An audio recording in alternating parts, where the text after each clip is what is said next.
ng mga namatay sa Gaza bunsod ng giyera ng Israel ay mga bata.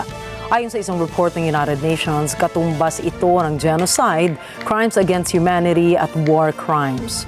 JC Yumul para sa mga detalye.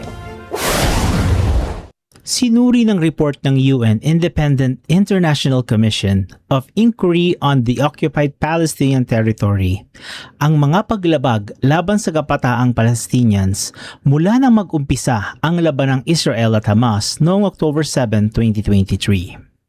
Sa report, halos 30% ng mga namatay sa Gaza War ay mga bata.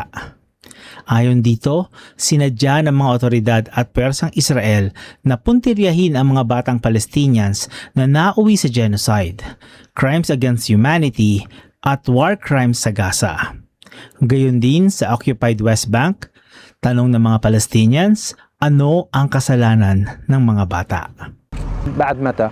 طب ماشي يرفعون مثلا اهلها الان تحت الركام يعني ايش ذنب الاطفال والشيوخ والنساء؟ ما ايش ذنبهم؟ بدي افهم انا ايش ذنبهم؟ ايش ذنبي يعني امي لحتى الان انا ما شفتش مسواه ولا ودعتها لحتى الان. Sa naunang report ng komisyon noong Setyembre, sinabing gumawa ng genocide ang Israel sa Gaza. Bagay na umano'y inudyok ng Israel officials at ni Prime Minister Benjamin Netanyahu.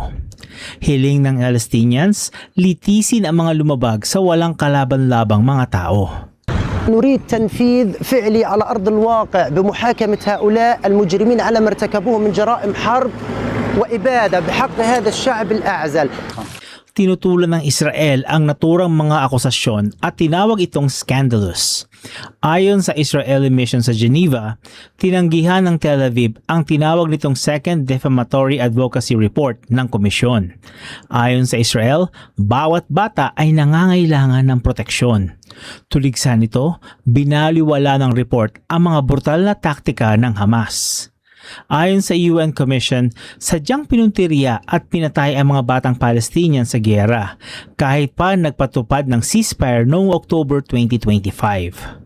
Sinabi dito, mahalagang elemento ito para patunayan ang layunin ng Israel authorities at security forces na wasakin ang grupong Palestinian sa Gaza, buo man o bahagya.